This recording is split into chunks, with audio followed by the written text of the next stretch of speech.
Hello ka-organic! Welcome to my vlog. So before ako magpatuloy sa mga hindi pa nakasubscribe dyan sa ating YouTube channel, please click like and subscribe na para updated kayo sa next video na i-upload ko. Thank you very much!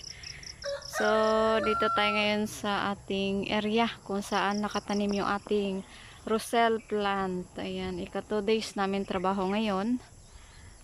So tatapusin namin ngayon para okay kaayo. Yan yung partner ko. Hello Sir Alex! Ayan, so paparitan na yung ulan.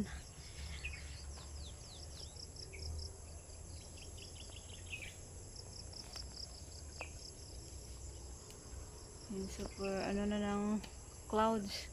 Babagsak na yan mamaya. So tamang-tama matapos namin yan. Libre na yung dilig. Roselle plant. Gawin natin Roselle wine. Pag ma-harvest ito. For wine production ito siya. Wine at saka jam and tea. Or tsaa.